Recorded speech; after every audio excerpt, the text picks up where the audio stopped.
ठाकरे गटाकडून 5 तारखेपासून 11 तारखेपर्यंत वेगवेगळ्या पद्धतीने आंदोलन करण्याचा निर्णय घेतलाय, अशी अंबादास दानवे यांनी माहिती दिली. 8 तारखेला संपूर्ण मराठवाडा जिल्हाधिकारी तहसील कार्यालयावर धरणे निदर्शनं केली जातील, तर 11 तारखेला भव्य मोर्चा छत्रपती संभाजीनगरमध्ये विभागीय आयुक्तालयावर उद्धव ठाकरे यांच्या नेतृत्वात काढण्यात येईल, असं दानवे म्हणाले.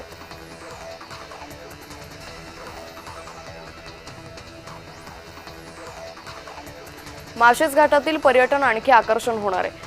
माळशेज घाटात काचेचा स्कायवॉक उभारण्यात येईल, अशी घोषणा उपमुख्यमंत्री अजित पवार यांनी केली आहे.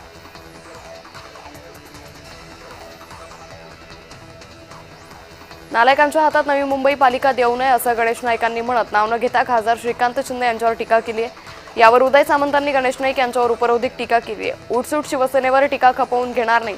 नाईकांना काही अडचणी असतील तर त्यांनी शिंदे साहेबांची वेळ घ्यावी, असं उदय सामंत म्हणाले.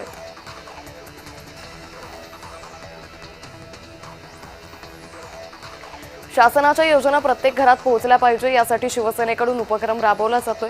राज्यभरात धर्मवीर आनंद दिघे नागरी सहायता केंद्र उभारलं जाणार आहे, अशी माहिती उदय सामंत यांनी दिली.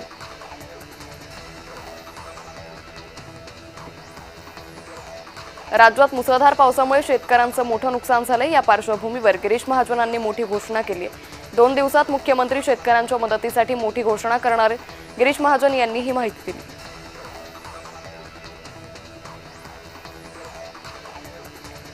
लातूरच्या उदगीर व जळकोट तालुक्यात महसूल प्रशासनातील अधिकारी पूर परिस्थितीमुळे झालेल्या नुकसानीचे पंचनामे कार्यालयात बसून करत असल्याची तक्रार शेतकऱ्यांनी केल्यानंतर राष्ट्रवादीचे आमदार रोहित पवार यांनी शेतकऱ्यांसमोर मंडळ अधिकाऱ्याला झापून शेतकऱ्यांच्या नुकसानीचे पंचनामे कार्यालयात बसून करत असाल तर माझ्यापेक्षा वाईट कोणी नसेल, असा सज्जड दम दिला.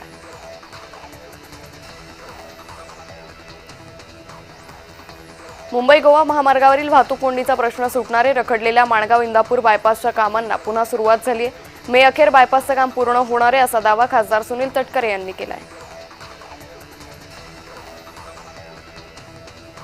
पंकजा मुंडेंनी बौद्ध समाजाबद्दल चुकीचं विधान केलं. पंकजा मुंडे यांनी माफी मागावी, सचिन खरात यांनी ही मागणी केली.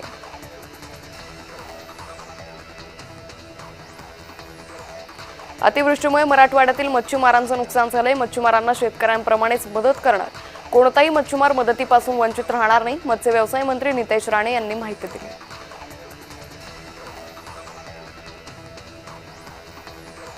शिरूरच्या वाघोली आयव्ही इस्टेटमध्ये रस्ते, पाणी, कचऱ्याच्या समस्यांमुळे नागरिक हैराण झालेत.